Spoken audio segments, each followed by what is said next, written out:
Bonjour à tous, je vous propose aujourd'hui de suivre l'audition de Nicolas Hulot. Le ministre de l'Environnement était auditionné par la Commission du développement durable du Sénat. Alors lors de cette audition, vous allez le voir, Nicolas Hulot a défendu son plan climat.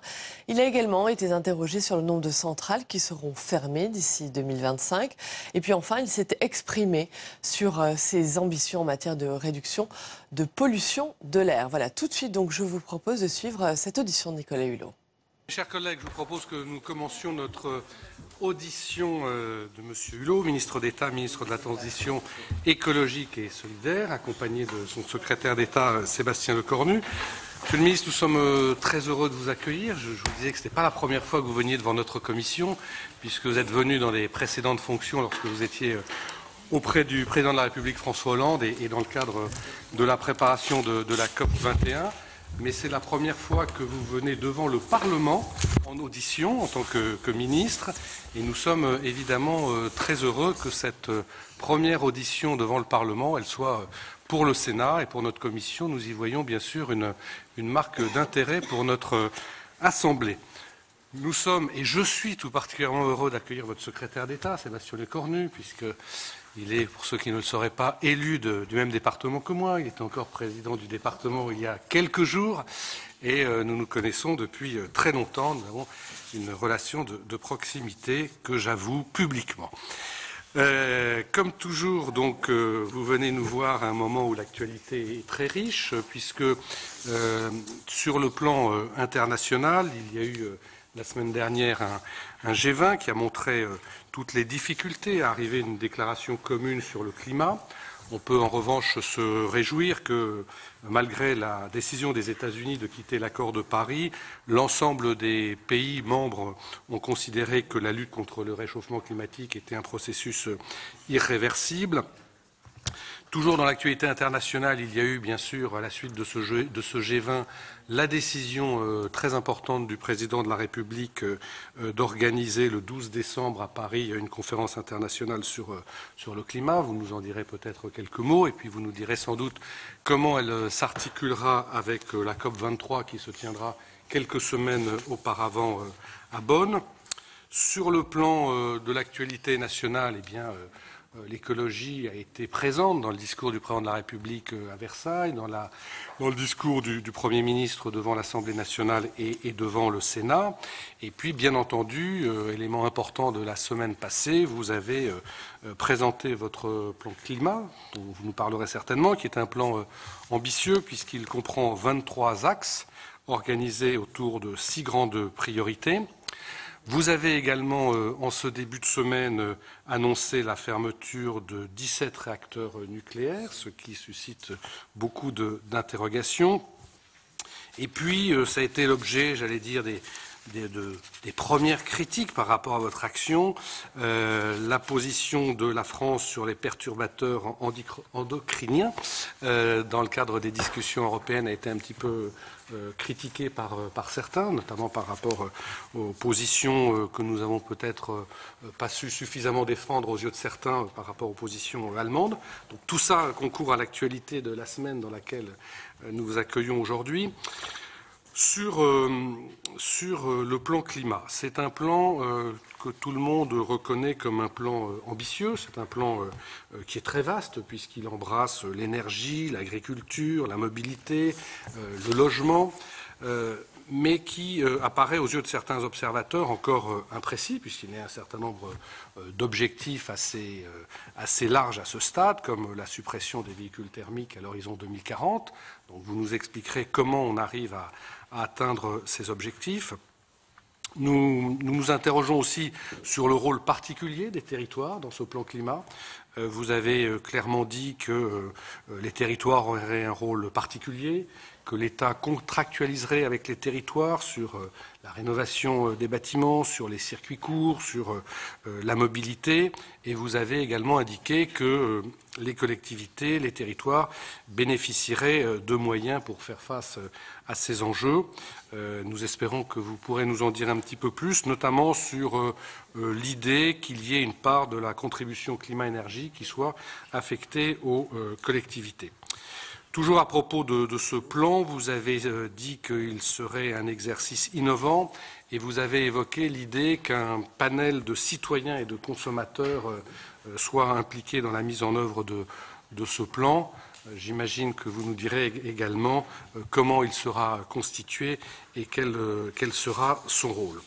Sur la présence des élus territoriaux, qui évidemment intéresse au plus haut point notre Assemblée, nous aimerions savoir comment vous comptez les associer à la mise en œuvre de ce plan climat, à la fois en vous appuyant sur des élus qui peuvent avoir une expérience réelle, et en même temps en diffusant, car ça nous paraît nécessaire, les bonnes pratiques auprès d'un certain nombre d'élus, et nous en parlions l'autre jour avec Sébastien Lecornu, qui ont besoin d'être sensibilisés parce que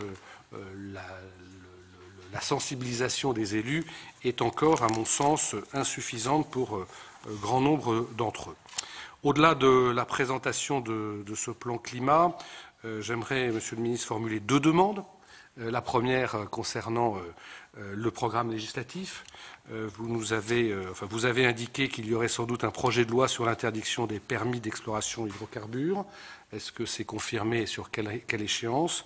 Même question sur le projet de loi mobilité qui a été annoncé. Et puis la dernière demande, c'est le souhait que les parlementaires, et notamment les sénateurs, puissent être associés à la réflexion et à l'action que vous menez. Il y a eu un certain nombre d'états généraux ou d'assises qui sont annoncés dans le domaine de l'alimentation, dans le domaine de la mobilité, sur les perturbateurs endocriniens. Voilà, comment pourrait-on être associé? Comment envisagez-vous les choses? Étant entendu qu'il nous paraît important, je veux dire de l'intérêt de tout le monde, qu'il y ait le plus en amont possible une concertation et un travail en amont qui soit mené. Je vous rappelle, mais vous le savez, que sur la COP 21, le Sénat avait fait un très gros travail puisque l'ensemble des commissions du Sénat, l'ensemble des délégations avaient travaillé et qu'il y avait eu au final une résolution adoptée à l'unanimité du Sénat. Donc, contrairement à l'image que certains peuvent avoir, le Sénat n'est pas une assemblée rétrograde, ne s'intéressant pas au développement durable et à l'écologie. Votre présence et la présence nombreuse de mes collègues en témoignent. Et donc nous souhaitons être le plus en amont possible, si vous le voulez bien, associés à ces moments de concertation et de décision, si vous le voulez bien. Voilà, Monsieur le ministre d'État, ce que je voulais indiquer avant de vous céder la parole. Mes collègues, bien sûr, ensuite ne manqueront pas de vous poser un certain nombre de questions. Je vous laisse tout de suite la parole, Monsieur le ministre d'État. Merci beaucoup, Monsieur le Président, de cet accueil, Mesdames et Messieurs les sénateurs. N'étant pas familier de cette discussion, je vous laisse me cadrer au niveau du temps si je suis trop long, car ces sujets sont infinis et je vais essayer de vous en livrer la synthèse. Mais simplement vous dire que j'ai toujours dit qu'il n'y aura pas sur un sujet aussi complexe que le nôtre, parce qu'il nous emmène dans une refonte profonde de notre société, de nos modes de consommation, de nos modes de production, de notre modèle énergétique, d'hommes ou de femmes providentiels à la tête de ce ministère.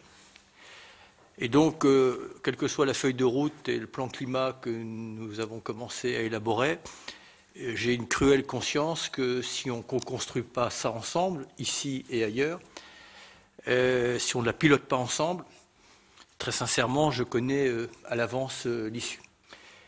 Par définition, les sujets que nous portons ne devraient pas être des sujets clivants, puisque par essence, ce sont des sujets universels dans lesquels on gagnera ensemble ou on perdra tous ensemble. Je dis ça parce que ça serait évidemment et presque vous blesser que de penser que, au prétexte que tout d'un coup j'accède à une responsabilité que je n'avais d'ailleurs pas forcément vu venir, j'aurais cette prétention de penser que nous allons rentrer de cette transition d'une manière fluide. J'ai conscience, justement, que combiner le court terme et le long terme, c'est un exercice nouveau pour nos démocraties. Et que quand on privilégie le court terme, des décisions s'imposent, quand on privilégie le long terme, d'autres décisions s'imposent, et la combinaison des deux est un exercice complexe. C'est d'autant plus complexe que le court terme, lui, s'invite en permanence. Il est très concret dans les souffrances, dans le désarroi, dans les doléances, et le long terme, parfois, il est plus abstrait dans le temps et dans l'espace, et ce n'est pas forcément spontanément une priorité de l'exigence de nos concitoyens. Mais nous avons en charge, dans la réussite de ces politiques-là, ni plus ni moins les conditions d'existence pour le meilleur ou pour le pire de nos propres enfants. Je dis ça, voilà, parce que on ramène souvent ces sujets-là à des sujets techniques. Il y a de la technicité.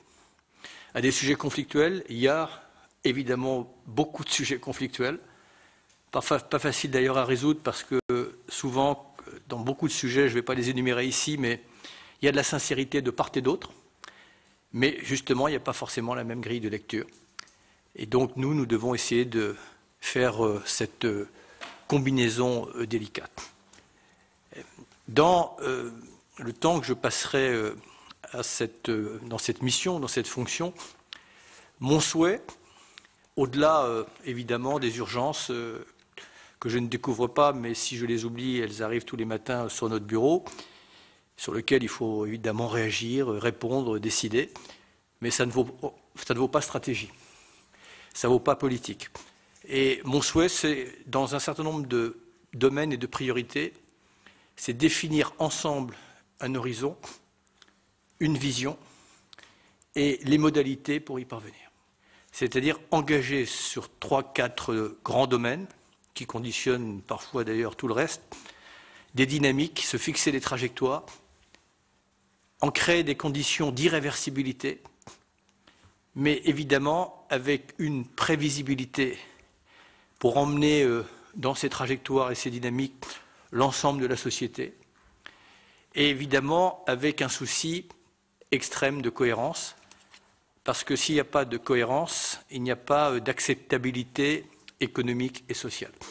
Alors, je prends un exemple pour essayer d'illustrer mon propos. On nous dit pour le climat, on nous dit, la conférence de Paris est dit par la science depuis longtemps, si on résume l'équation climatique, il faut renoncer à exploiter les 3/4 des réserves d'énergie fossile que nous avons facilement accessibles sous les pieds. Cette simple équation a de quoi nous tétaniser, compte tenu que pendant 150 ans, ce sont les énergies fossiles qui ont permis à une partie de l'humanité de sortir de terre. Et brutalement, ce qui appartenait à la solution devient le problème. La cohérence, est-ce que de continuer à chercher de nouvelles ressources d'énergie fossile pour pouvoir les exploiter après est cohérent avec l'injonction que, notamment, la conférence de Paris et notre propre feuille de route à poser sur nos épaules. Et donc la cohérence, c'est à un moment ou à un autre, effectivement, de dire il va falloir en sortir. Donc il va falloir cesser de chercher de nouvelles ressources, parce que par définition, quand on donne un droit d'exploration, on accorde un droit de suite qui permet son exploitation. Donc simplement, ce que je veux vous dire, c'est créer voilà, cette cohérence-là pour qu'à un moment ou à un autre, eh bien, on puisse se mettre en marche. Et puis, j'allais dire, peu importe au début la rapidité avec laquelle on va se mettre en marche. Mais si on crée les bonnes conditions, je sais d'expérience que les choses iront beaucoup plus vite qu'on l'imagine. D'ailleurs, je vois en Chine, mais dans d'autres pays européens, que quand on se fixe des objectifs, qu'on crée les cadres qui vont bien, eh bien, parfois, des objectifs qui semblaient ambitieux, on les atteint avant même l'échéance. Je veux prendre comme exemple, pardon, de prendre l'exemple de la Chine ici, mais qui s'était fixé en termes d'énergie renouvelable un certain nombre d'objectifs pour 2020 et qui les a largement dépassés. Je vous accorde que, évidemment, le sens de la planification en Chine n'est pas forcément le même que nous avons ici. Mais voilà, c'est mon souhait, c'est d'entraîner le pays, les acteurs économiques, les acteurs territoriaux dans ces trajectoires. Alors, il y a évidemment quelques priorités et dont vous me donnerez une certaine indulgence que les objectifs sont fixés. Parfois, les moyens commencent à être élaborés, mais en à peine 2 mois, tous les plans d'action ne sont pas encore évidemment établis. Il a fallu aller très vite, alors que nos cabinets n'étaient pas encore totalement constitués. Le premier, je ne les mets pas dans un ordre hiérarchique, parce qu'en réalité, ils se combinent, ils se nourrissent, ils interfèrent, ils se conditionnent les uns les autres, mais c'est effectivement la transition énergétique. Cette transition énergétique, elle nous demande de partir d'un modèle et de se projeter dans un nouveau modèle, avec évidemment quelques zones d'incertitude, puisque par définition, il y a encore quelques zones d'ombre sur, par exemple, le stockage des énergies intermittentes. Moi, je ne doute pas que nous allons avoir des ruptures technologiques, mais entre ne pas douter et en être convaincu, il va falloir être assez prudent. Et la meilleure manière de dire qu'on va pouvoir aller vite et loin, c'est de s'engager dans cet itinéraire, créer les conditions de la cohérence, que la contrainte soit bien actée par les acteurs, que, par exemple, la trajectoire carbone soit bien définie. Et je pense que nous ferons la démonstration que notre pays, comme bien d'autres, pourront à terme tendre vers peut-être une autonomie, notamment basée sur l'efficacité énergétique et le développement des énergies renouvelables. Mais ne soyons pas dogmatiques. Qu'on soit, et je vais répondre à votre question sur le nucléaire, à la limite pro ou contre, moi j'ai une approche très laïque. Le nucléaire, qu'on l'aime ou qu'on l'aime pas, il est là. Et il a au moins une vertu dans la transition énergétique, si on fait les choses justement avec prévisibilité, c'est qu'il nous permettra de faire une transition sécurisée sur l'approvisionnement. Mais en ne s'y prenant pas au dernier moment, en planifiant pas les choses au dernier moment. Et donc, chacun pourra comprendre dans cette transition, et notamment parce qu'il y a une loi qui a été votée, mais dont, pardon, je dis, mais certains semblent découvrir ce qu'elle implique en termes de modalités, notamment dans l'objectif de 50% de la part du nucléaire dans la production d'électricité à partir de 2050. Pourquoi est-ce que je n'ai pas dit que nous allions fermer 17 réacteurs, mais j'aurais pu dire que nous allons en fermer 25, mais ce n'est pas ce que j'ai dit non plus. J'ai dit que dans les scénarios, si on voulait tenir cet objectif, les scénarios qui m'ont été expliqués par ceux qui ont une visibilité, ça aurait pu être un scénario. Mais ce scénario, il va être de plus en plus impossible, bien entendu, si on n'anticipe pas et si on dissimule les choses. Donc ce que je pense, c'est qu'il faut avoir une vision très claire. Et à partir du moment où, effectivement, on va, comme on s'y est engagé dans la transition énergétique, baisser notre consommation, tendance qui a commencé d'ailleurs. Ça, au moins, c'est plutôt une bonne nouvelle. La deuxième chose, c'est qu'on va diversifier le bouquet énergétique, mais il va falloir, dans ce domaine-là, aller plus vite, plus loin, et identifier, évidemment, les verrous. Personne ne comprendrait que dans le même temps où on va baisser notre consommation et on va diversifier le bouquet, nous conservions le parc nucléaire en l'état. Une fois qu'on a dit ça, c'est notamment, je pense, le cadre de la programmation pluriannuelle de l'énergie, dont les travaux ont été lancés à la fin du mois dernier, eh bien, nous allons ensemble définir la trajectoire, les modalités, planifier les choses, parce que, oui, je le sais, derrière une centrale, parce qu'il y a des centrales, mais il y a des réacteurs, il y a des hommes, des femmes, des compétences, des savoirs, des familles, des vies. Et donc, si on fait tout ça dans la brutalité, d'abord, ça ne passera pas. Donc, ce que je demande simplement, justement, c'est qu'ensemble, on travaille à ces scénarios. Voilà. Et c'est bien cette vision-là dont j'ai besoin. J'ai besoin de connaître, et vous avez besoin, comme moi, cas par cas, la rentabilité économique de chaque réacteur, la situation sociale et professionnelle de chaque centrale, l'aspect sécuritaire. Et c'est en fonction d'un certain nombre de paramètres, et puis de regarder aussi territoire par territoire, les reconversions ou pas, les potentiels économiques ou pas. J'ai l'illusion, la naïveté de croire qu'on peut faire ça avec intelligence, avec une forme de sensibilité, qui n'empêche pas une exigence, mais les exigences qui se heurtent à la brutalité, elles finissent dans le mur. Et je dis ça simplement parce que, et n'y voyez aucune provocation de ma part, mais dire qu'on ferme Fessenheim, mais on ne va pas revenir en arrière, mais dans mon esprit, ce n'est pas une méthode. et c'est brutal. S'il y a des raisons urgentes de sécurité, il ne faut pas avoir d'état d'âme.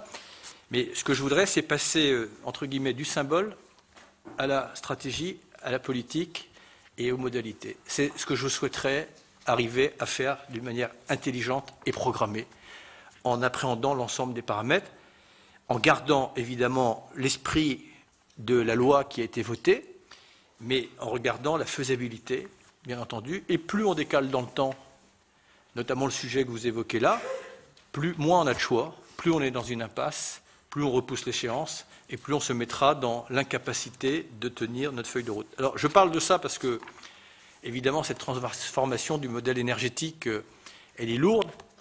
Mais enfin, j'espère aussi pouvoir, avec vous, faire la démonstration que ce n'est pas simplement une contrainte, que sur un plan économique, que sur un plan de l'emploi, sur un plan même de la compétitivité, parce que toute énergie qu'on ne consomme pas, et croyez-moi, dans nos petites, nos moyennes, nos grandes entreprises, il y a du savoir-faire, il y a de l'emploi. Donc je pense qu'il en est de ce domaine comme d'autres.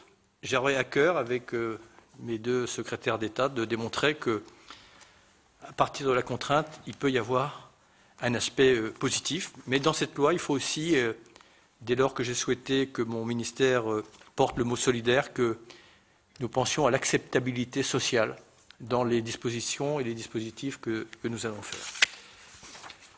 Il y a un sujet, et il en est d'ailleurs de ce sujet comme la plupart des sujets. Je vais essayer d'entraîner dans mon sillage beaucoup de mes collègues ministres, et je ne pense pas que ça sera si difficile que ça, parce que le Président et le Premier ministre ont vraiment donné des directives, et puis j'ai le sentiment que même si les directives n'avaient pas été données, assez spontanément, je pense que maintenant il y a une maturité d'esprit pour que ce sujet ne soit plus un sujet sous-traité, et que c'est un sujet dont tout le monde prend sa part. Je ne suis pas certain que tout le monde ait encore perçu la complexité et ce que des objectifs nous imposent en termes de changement, c'est-à-dire que, dit autrement, l'écologie, le développement durable, le climat, tout le monde est pour.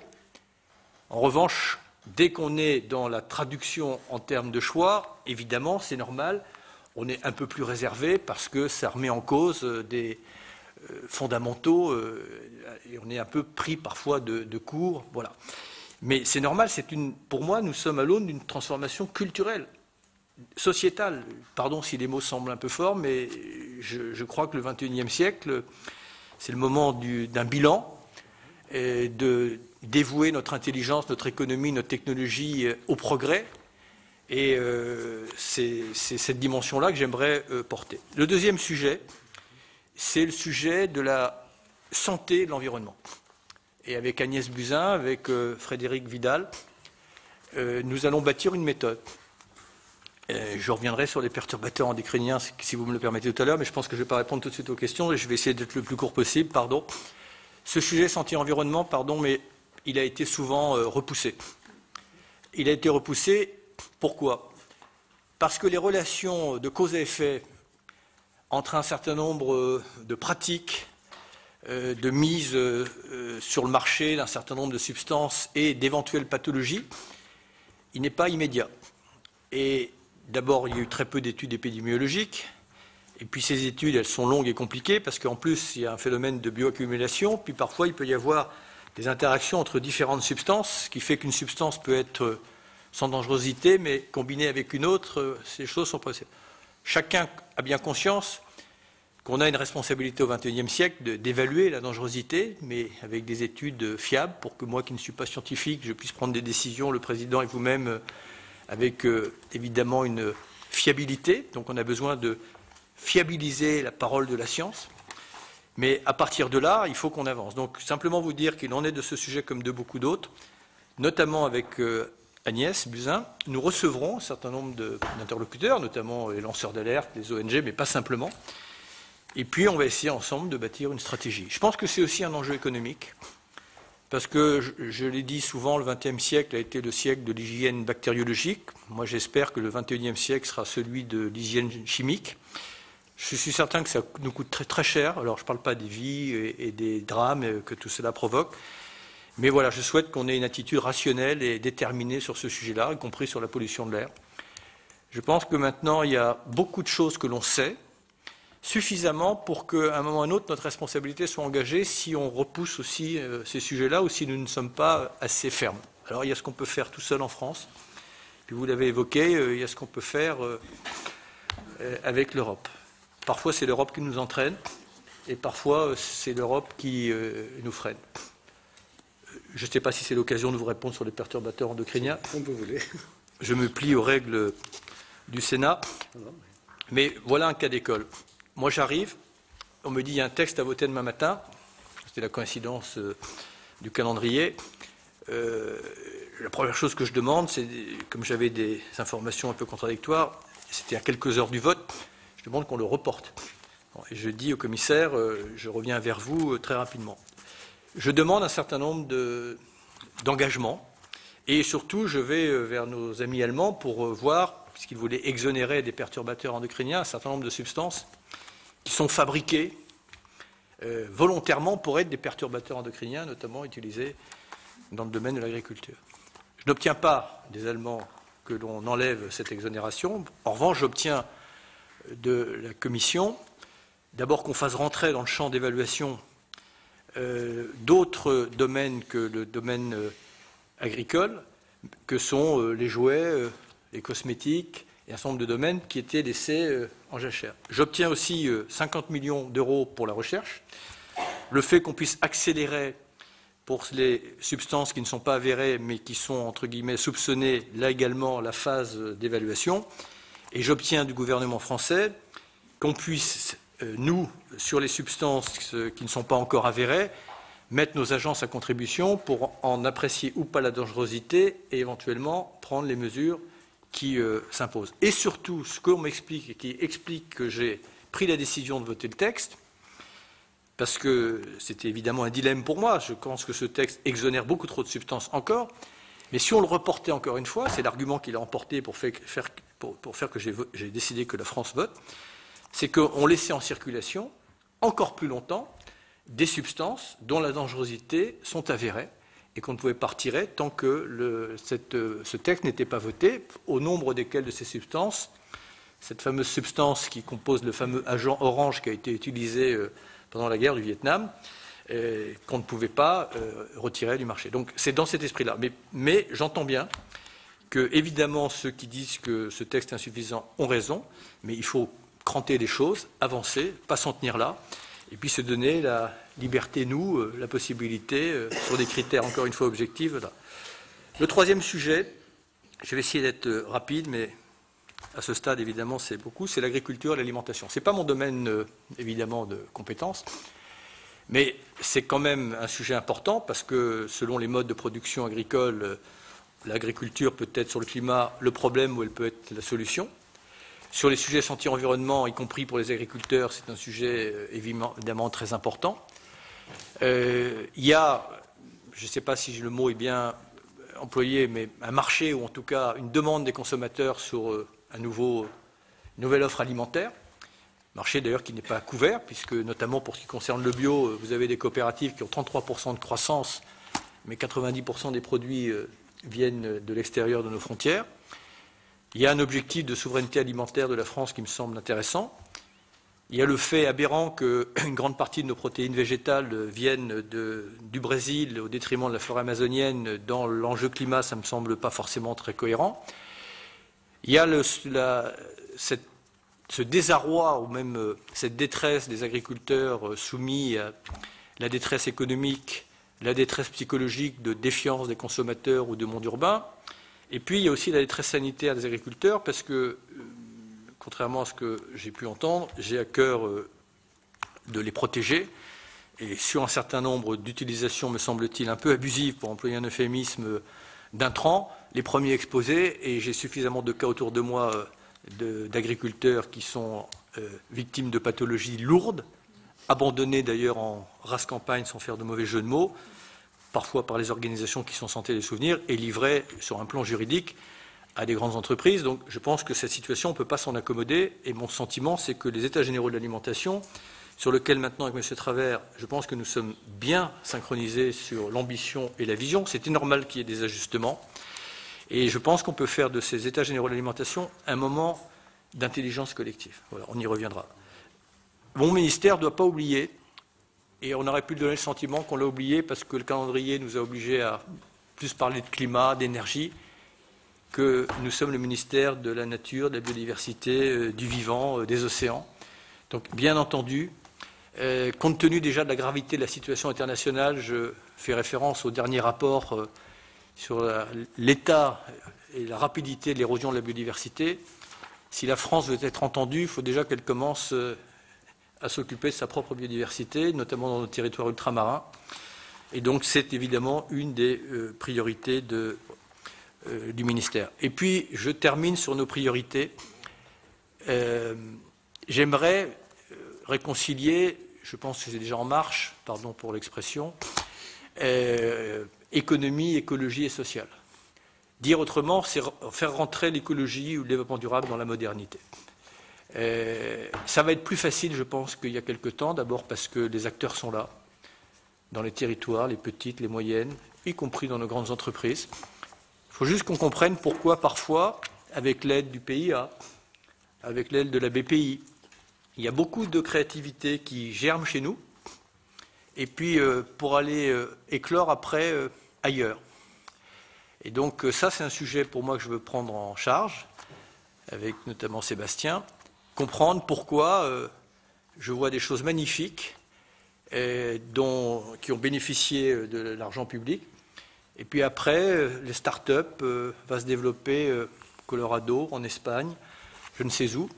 Donc voilà, c'est ces sujets-là aussi que je veux prendre en charge, parce que je suis convaincu, si je n'étais pas d'ailleurs convaincu qu'il y a de la créativité chez nous, je serais plus inquiet et peut-être moins enthousiaste. Mais je l'ai vu tellement partout, mais avec toujours les mêmes doléances. Voilà. Dans la phase industrielle, à un moment ou à un autre, ils ont, dans la phase expérimentale aussi,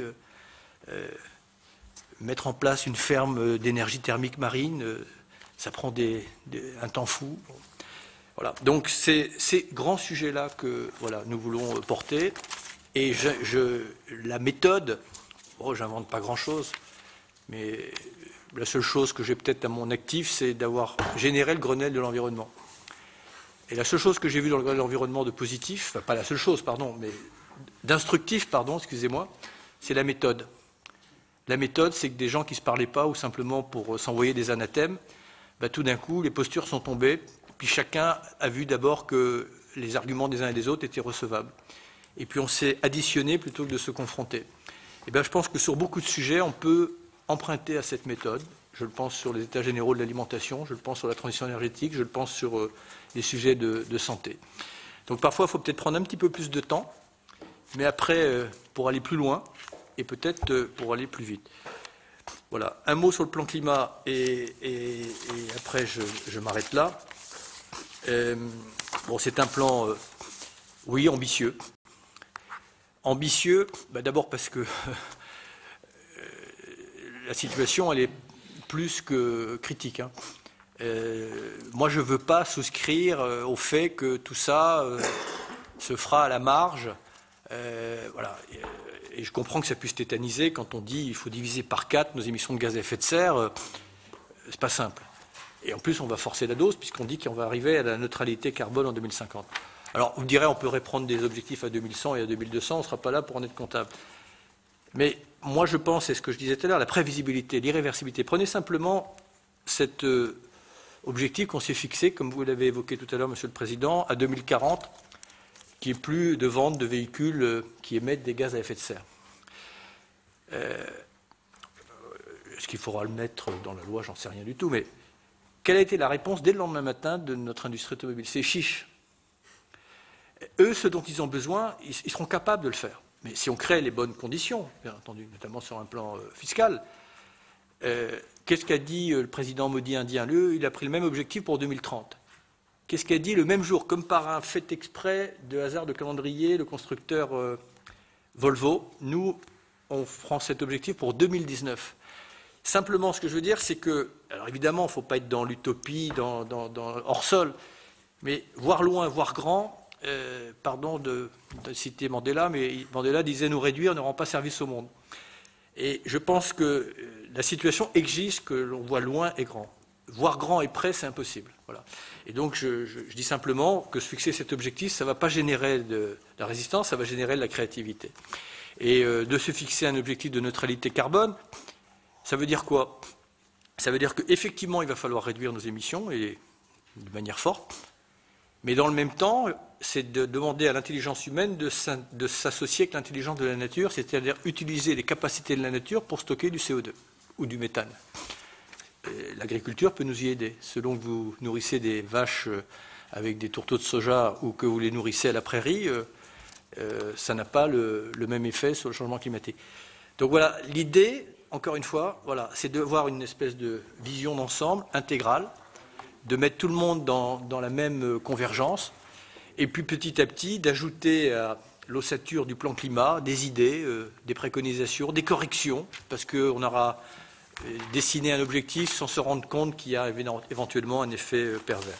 Voilà ce que je voulais vous dire sur notre état d'esprit à ce stade et notre manière de fonctionner. Merci beaucoup, Monsieur le Ministre, pour cet exposé qui permet de remettre pas mal de choses en perspective et de prendre de la hauteur par rapport à beaucoup de sujets que vous avez évoqués. Un nombre important, et vous n'en serez pas surpris, de mes collègues ont d'ores et déjà demandé la parole. Je vais la donner en premier lieu à Michel Vaspart, qui, je crois, a une question plutôt régionale. Monsieur le Ministre, merci de votre intervention qui a balayé l'ensemble. Et vous le disiez, je crois, en préambule, il y a les affaires du monde, il y a les affaires générales, et puis il y a les affaires plus locales. Et il est vrai qu'il y a souvent une pression de la part de nos populations sur les affaires plus locales. Et dans les affaires plus locales, c'est une région que vous connaissez un petit peu, donc je voudrais vous poser cette question. Je vous ai écrit il y a quelque temps. J'avais eu l'occasion, le 23 novembre 2016, d'interpeller votre prédécesseur, Ségolène Royal, sur notamment la situation de l'estuaire de la Rance, de sa sursédimentation, des difficultés que nous avons à faire avancer ce dossier aussi bien avec EDF qu'avec les services de l'État. C'est beaucoup mieux aujourd'hui. Et puis trouver des solutions évidemment pour un financement pérenne de cette gestion de sédiments.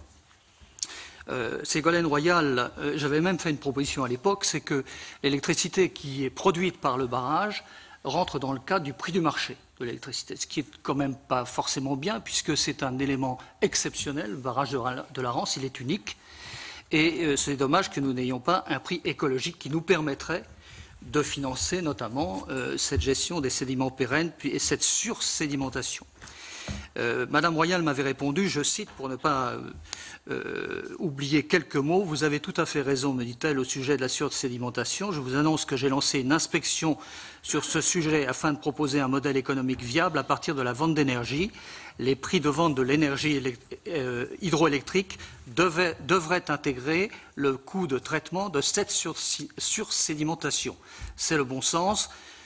J'espère que le rapport qui me sera remis rapidement permettra d'apporter des solutions. Si vous pouvez contribuer à ces travaux, j'en serai enchanté, car je suis décidé à aller vite. C'était le 23 novembre 2016. Les inspecteurs ont rendu leurs documents. C'est au ministère. Il y a évidemment eu le changement de gouvernement, donc il est évident qu'il faut le temps de reprendre les dossiers. Mais je crois, monsieur le ministre, que la situation est un peu préoccupante sur le terrain. Il y a une incompréhension de la population riveraine, il y a une incompréhension des associations, y compris des associations de l'environnement. Et je souhaite vous alerter sur ce sujet parce que je crois que ce dossier-là, il faut qu'on le prenne à bras le corps. Oui, peut-être que je réponds au fur et à mesure, parce qu'après j'ai peur d'oublier, à moins que vous vouliez qu'on Non, mais enchaîne c'est les vous questions, qui décidez, monsieur le ministre. très rapide. Pour une double raison, je vais me préoccuper de ce sujet puisque je franchis la Rance 2 fois par semaine, quand je rentre chez moi le week-end et quand j'en repars. Que la proximité avec les associations fait que ma boîte aux lettres personnelle risque très rapidement d'être surchargée, mais au-delà de cet aspect anecdotique, l'estuaire de la Rance, enfin la Rance qui voudrait créer un parc régional, je pense que c'est aussi, ça rentre dans cette perspective et dans cette conditionnalité. Donc simplement ce que je peux vous dire là, c'est que j'ai été alerté, je l'ai été par les ONG, je n'avais pas pris d'ailleurs conscience de l'ampleur du mouvement et notamment je ne savais pas que les élus étaient aussi en pointe sur ce sujet-là. à titre personnel, mais ça ne vaut pas expertise scientifique, je ne doute pas que l'envasement de la Rance ne soit pas un phénomène naturel. Il y a multifacteurs, mais j'ai moi souvenir du haut de mes 62 ans de ce qu'était la Rance avant le barrage. Donc voilà. Maintenant, il y a des responsabilités qui doivent être largement assumées et largement partagées. Donc je dis simplement devant mon cabinet et mes services que nous allons faire en sorte que ce dossier soit pris en charge très rapidement. Voilà. Bien, mes chers collègues, j'ai 13 demandes de prise de parole, donc je vais vous demander d'être bref. Monsieur Cornu. Merci, Monsieur le Ministre, pour cet exposé très complet. Effectivement, je pense qu'on peut souscrire complètement à ce que vous avez parlé, un horizon, une vision, une cohérence dans l'action, et tout ça, on peut bien sûr le partager.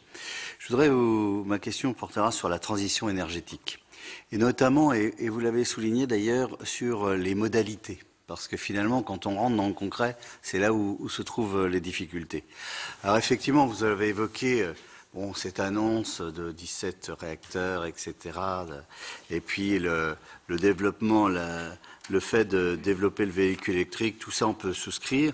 Mais vous avez donné un cap, mais en même temps dans les modalités, vous avez donné un seuil. C'est-à-dire que, je crois que c'est 2040, je crois que vous avez parlé. Est-ce que vous ne pensez pas que, alors bien sûr on comprend bien que c'est un cap, etc. Mais est-ce que vous ne pensez pas qu'au-delà de cette vision, il y a un autre problème qui se greffe, c'est le territoire. Le développement des véhicules électriques, il faut tout simplement des prises, il faut simplement des bornes, etc. Et globalement, il y a quand même des freins pour l'instant encore. Et je crois que c'est aussi de la responsabilité de votre ministère de faire en sorte que cet aménagement du territoire se fasse bien, pour qu'on puisse en fait charger et recharger nos véhicules, même si les batteries, on sait très bien qu'elles vont durer, on aura plus d'autonomie, etc. Mais je crois qu'il faut aussi être bien conscient d'un aménagement du territoire un peu écologique, quoi. Et deuxième question aussi, si je peux me permettre, Monsieur le Président, vous avez parlé effectivement de mots forts, transformation sociétale, culturelle. Vous avez évoqué en dernier la transformation en fait économique aussi. Et je me souviens d'un voyage qu'on avait fait avec le président d'ailleurs en Corée, et la Corée était très contente d'avoir une France qui s'occupe de l'écologie et notamment des panneaux photovoltaïques, parce qu'eux en construisaient. Et je crois qu'il est très important dans cette transformation économique qu'on voit les filières. Je vous l'avais évoqué tout à l'heure, je crois que c'est vraiment fondamental. Je pense que la France peut avoir une transformation économique sur un développement de filières écologiques qui peut être très profitable à notre pays. Je vais être très rapide. Il y aura sur la mobilité, comme sur l'énergie, une diversité de solutions dans la transition. Il y a encore des zones d'ombre. Moi, j'ai besoin, par exemple, de me faire rapidement une opinion que je n'ai pas au moment où je vous parle sur l'hydrogène. Quelle place ça va prendre dans le stockage? Quelle place ça va prendre dans la mobilité? J'ai des informations, pour tout vous dire, à ce stade, un tout petit peu contradictoires. Mais je vais faire le point là-dessus parce que je pense que l'hydrogène peut apporter une grande partie de la solution plus rapidement, me semble-t-il. Mais pour l'instant, ça n'est qu'un sentiment, ça n'est pas une conviction. On aura des hybrides. On aura aussi un temps, je l'espère, des véhicules thermiques peut-être à 2 litres au 100. Il va y avoir dans cette période de transition. Mais vous avez raison. Je connais, pour avoir moi-même un véhicule électrique, les limites du charme des véhicules électriques. Quand je suis à Saint-Malo et je veux aller prendre un train à Rennes, je ne peux pas faire l'aller-retour pour l'instant. Mais enfin, depuis que j'ai acheté cette voiture, l'autonomie des batteries du même modèle a doublé. Voilà. Donc les choses peuvent aller assez vite. Mais effectivement, dans l'aménagement du territoire, il faut y penser. Voilà. Et c'est la cohérence dont on parlait tout à l'heure. Voilà. En gardant à l'esprit que, comme tout, la voiture électrique n'est pas l'alpha et l'oméga, puisque, comme vous le savez, on bute aussi sur des terres rares, sur des matériaux, sur le recyclage. Mais dans le stockage aussi des énergies intermittentes, les véhicules électriques vont pouvoir jouer aussi un rôle très important. Donc c'est tout un modèle qui est en train de se transformer. Voilà. Et donc il faut le lancer. Voilà. Il y aura forcément parfois des bonnes pistes, parfois de moins bonnes pistes, mais les territoires peuvent aussi nous aider, non pas au mauvais sens des termes, mais à l'expérimentation. Moi je crois beaucoup à cela. Voilà. Et pour ce qui concerne la région Bretagne, je sais qu'ils ont leur propre, ils s'appellent ça la Braescope. Voilà. Et je crois beaucoup que les régions, dans beaucoup de domaines, vont pouvoir valider ou faire émerger un certain nombre de solutions. Et puis le deuxième, sujet. Les filières Oui, écologiques. voilà, vous avez raison, et ça sera le travail de notre ministère. Il y a une nouvelle économie qui est en train de poindre. Alors, il ne suffit pas de passer d'une économie grise à une économie verte, à une économie bleue, bien qu'il y a derrière les mots et les qualificatifs, il y a des filières, mais il faut regarder les formations, parce que, par exemple, dans la rénovation des bâtiments, il y a du bon et du mauvais. Donc, c'est tout ça qu'il va falloir qu'on appréhende. Il y a aussi l'économie circulaire, qui était une notion abstraite, ou en tout cas une espèce de lubie il y a quelques années. Et je vois que, notamment au Sénat, vous avez eu beaucoup d'événements là-dessus. L'autre jour, j'ai été aux 25 ans des entreprises pour l'environnement. J'ai été frappé de voir que des grandes entreprises, maintenant, ont leur propre stratégie, parce qu'elles y voient un intérêt, dès lors que les déchets peuvent devenir des matières premières ou des matières secondaires. Voilà. Donc tout ça. Et puis, il y a l'économie sociale et solidaire aussi, qui a été très pionnière sur l'économie circulaire. C'est toute cette nouvelle économie que nous aimerions promouvoir. Merci. Monsieur Fouché. Merci, Monsieur le Président. Monsieur le ministre d'État, simplement, chacun sait le rôle formidable que vous jouez depuis des années pour défendre la planète, c'est clair. Simplement, quelques questions, 2-3 points. Sur le nucléaire, effectivement, vous avez envisagé cela sur les années 2040, mais bon, c'est une volonté, mais c'est quand même difficile à faire. Difficile à faire parce qu'il faut déconstruire, puis reclasser les gens. Je ne sais pas si c'est tout à fait réalisable. Le deuxième point, que comptez-vous faire? Parce qu'il y a aujourd'hui un démarchage insensé, vous le savez, des communes par des boîtes pour installer des éoliennes dans tous les villages. Alors les préfets interviennent effectivement, mais il ne faut pas revoir et faire des champs dans les départements avec une répartition des taxes, qu'en définitive, les communes prennent ces éoliennes uniquement pour des histoires de fric, c'est pas pour autre chose. Le troisième point, c'est que le président Moret a eu l'excellente idée de nous emmener quelques-uns dans l'océan Arctique il y a quelques mois, et on a vu la dégradation, on a vu une dégradation extraordinaire, l'iceberg qui fonde, la banquise qui fond, c'est vraiment tout à fait catastrophique. Alors, je sais que Madame Royal a une mission là-dessus. Comment vous allez vous coordonner sur ce point? Et dernier point, compte tenu de la dégradation, c'est vraiment la vraie catastrophe qui se passe là-bas, avec la montée des eaux, etc., qui va arriver dans nos pays. Que comptez-vous faire au niveau international, qui va être votre pouvoir, pour empêcher ce qui est en train de se faire, c'est-à-dire des routes, on est en train de tirer du pétrole aujourd'hui, les Russes tirent du pétrole qu'on amène à Rotterdam, et Total les achète à Rotterdam, tous de bonne conscience, et en fait on va pas les extraire nous-mêmes, on le fait faire par des bateaux russes pourris, nous on les prend à Rotterdam, et des voies maritimes qui sont en train de se mettre en route pour emmener des touristes, etc. Alors je sais que c'est difficile, mais comment vous voyez les choses dans ce domaine parce que je crois que c'est un des points majeurs au niveau de l'avenir, majeur. Monsieur le ministre d'État. Les deux premières questions me semblent très faciles par rapport à la troisième, parce que vous mettez en exergue l'universalité de cet enjeu, donc qui est un enjeu universel qui demande une réponse universelle.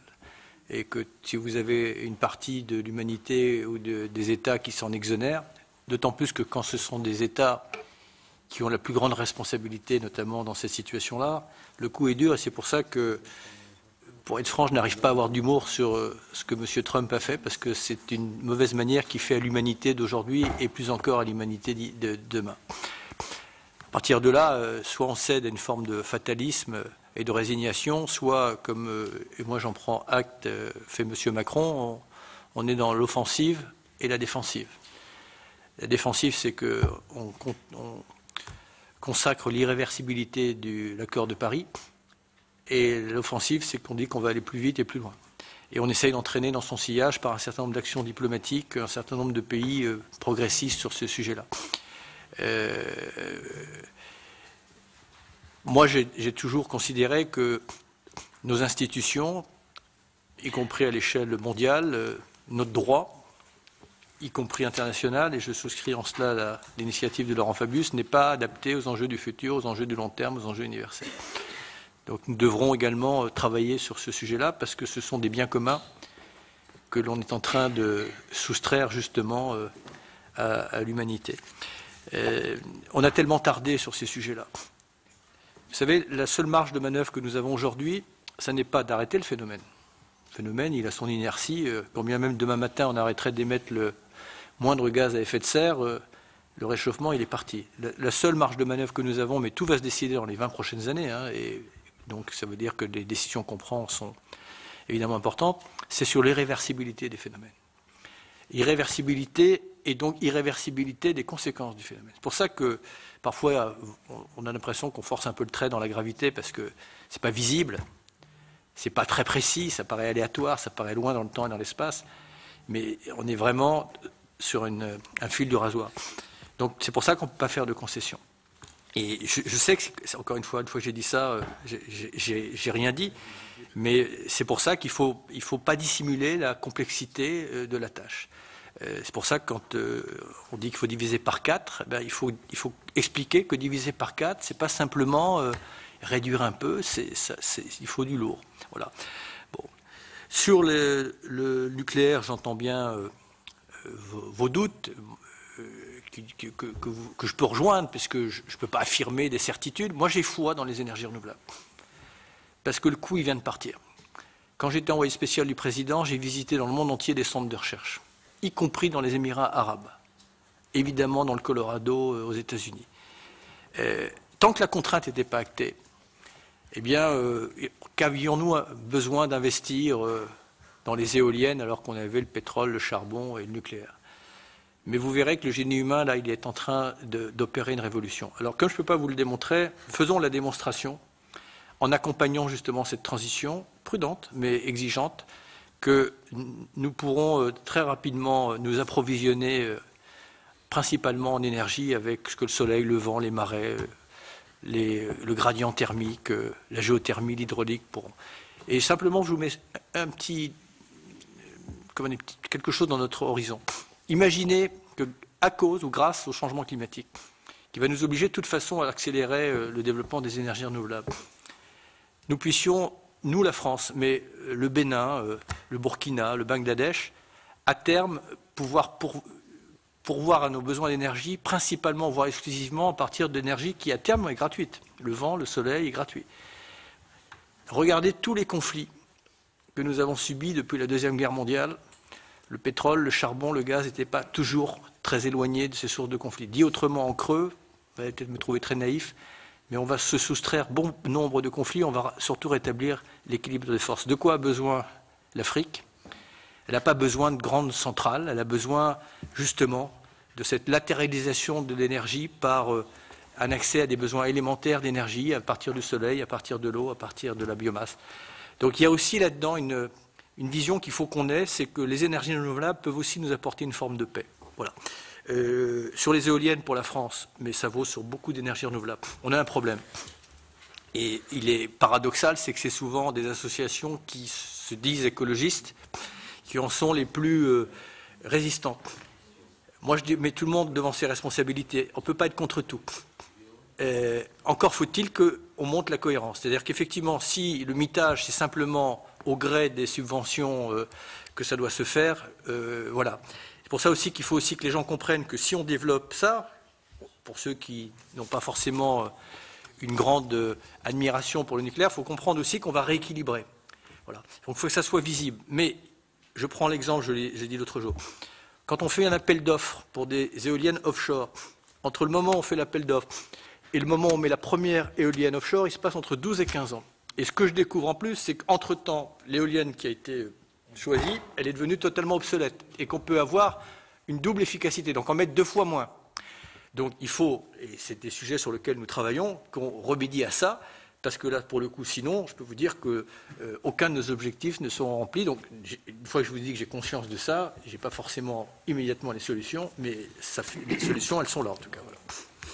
Voilà. Ah, pardon. Alors, sur l'océan Arctique, vous me décrivez un phénomène qui est à l'œuvre, puisque la montée des océans, elle va être sous 2 vecteurs.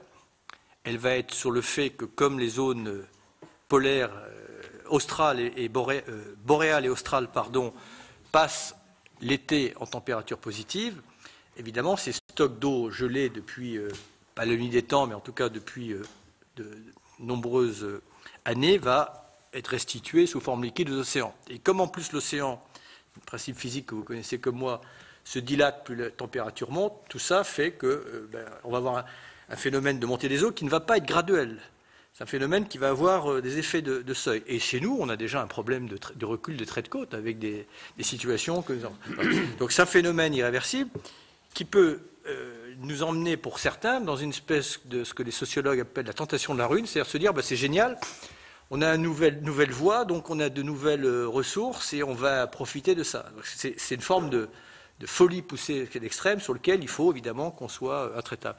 Et Ségolène Royal, dans la mission qui sera la sienne, entre autres, qui reprend, entre autres, parce que je crois que sa mission touche aussi à l'alliance solaire des pays tropicaux, c'est reprendre le travail qu'avait Michel Rocard, parce que c'est un sujet très important. Vous savez que l'Antarctique bénéficie, grâce d'ailleurs à Michel Rocard, d'un statut. La situation n'est pas la même, puisque l'Antarctique n'avait pas la même histoire que l'Arctique, mais c'est très important, évidemment, de faire en sorte, d'abord d'éviter un certain nombre de conflits qui vont s'ouvrir, et puis surtout que l'on donne un statut pour ne pas aller chercher, dans des conditions très périlleuses, de nouvelles ressources, notamment d'hydrocarbures. Sur l'éolien, il y a un sujet quand même par rapport à la fiscalité. On a déjà eu l'occasion, notamment avec Rémi Pointreau, de regarder ça. C'est vrai qu'aujourd'hui, la fiscalité n'est pas très incitative pour les communes. Et j'ai eu l'occasion d'en parler en audition avec Ségolène Royal. Les choses n'ont pas tellement évolué. Et c'est un vrai sujet, parce qu'aujourd'hui, il y a, notamment avec le fait que beaucoup de fiscalité locale est passée à l'intercommunalité, c'est beaucoup moins incitatif pour les communes d'avoir des éoliennes qui s'implantent sur leur territoire. Il faudra m'aider là-dessus. On y est prêt, Monsieur le Ministre. Madame Didier Piaf, parce qu'elle a une contrainte horaire.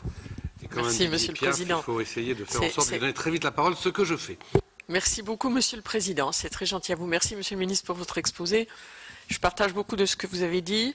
Je voudrais ajouter, quand vous parlez de la mer des batailles, je suis tout à fait convaincu, à condition qu'on y ajoute en même temps la lutte contre les inégalités. Mais ça va ensemble, hein, on est bien d'accord. De même que lorsqu'on parle des reconversions et qu'on parle d'énergie, je crois que un des aspects, et notamment ça va dans l'anticipation que vous souhaitez sur ces sujets-là, c'est la reconversion et les formations des personnels touchés. On pense évidemment à tout ce qui concerne les centrales nucléaires, mais pas que. Et donc, si sur des territoires déjà en difficulté, on n'a pas cette anticipation, cette vue de long terme, pour faire les formations nécessaires et reconvertir des gens qui sinon vont se retrouver sur le carreau sans rien, je pense à des secteurs comme le Nord, la Lorraine, la Creuse, enfin des secteurs plus en difficulté, on n'aura pas gagné et on aura simplement paupérisé des secteurs entiers de la France. Donc sur l'anticipation, à condition que la formation soit dedans. Et enfin, j'ai une question plus pointue. J'ai déposé une PPL suite aux travaux qu'on avait fait sur la loi biodiversité, sur les variétés tolérantes aux herbicides. C'est un sujet qui, je crois, doit être vu de près. On est en train de diffuser ça sur bon nombre de nos territoires, sans avoir véritablement mesuré ce que ça voulait dire. Et je voulais savoir si c'était un des sujets sur lesquels on pourrait avancer, même si je passerai le relais, puisque à la fin de septembre, je ne serai plus là. À notre grand regret, Monsieur le Ministre.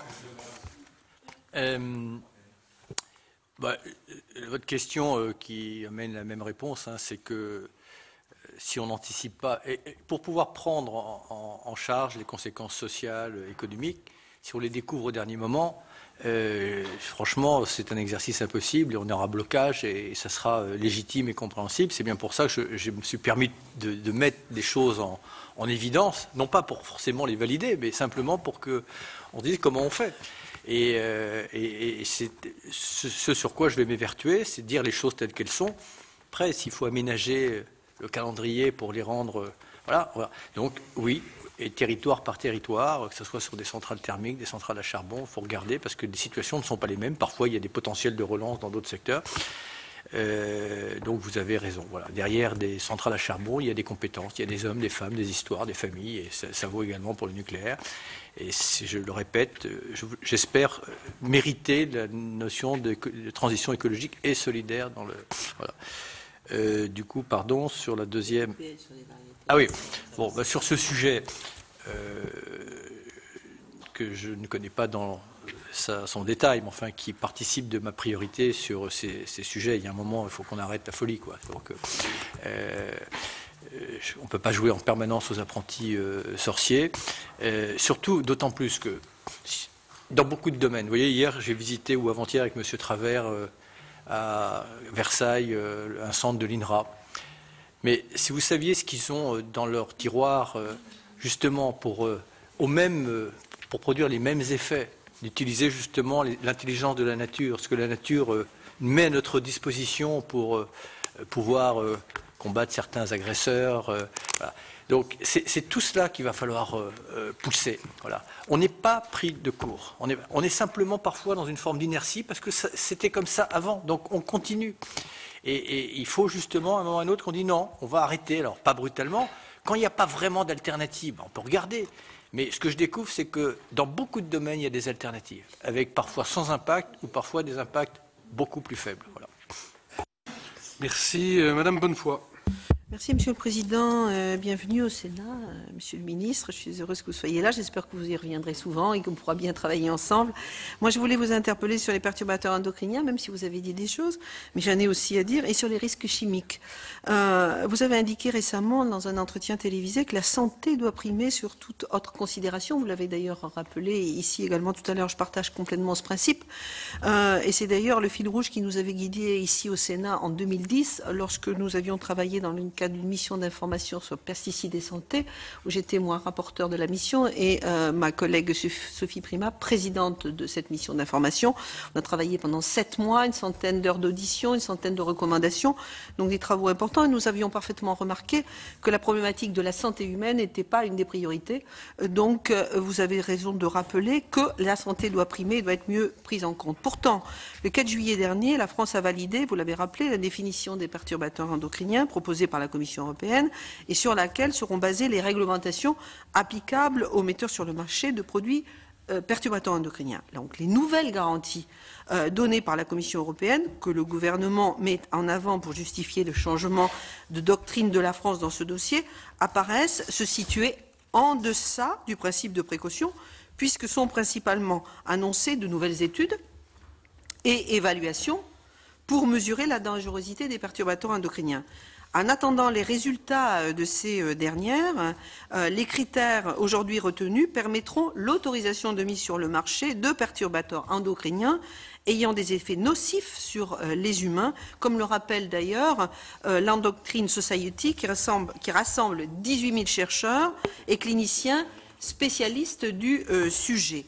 Comme l'indique par ailleurs le journal Le Monde dans son édition du 10 juillet, la France n'a obtenu aucun nouveau progrès, ni avancé, puisque le document signé le 4 juillet, je me dépêche, n'a pas changé d'une virgule par rapport à celui qui était sur la table avant la formation du nouveau gouvernement.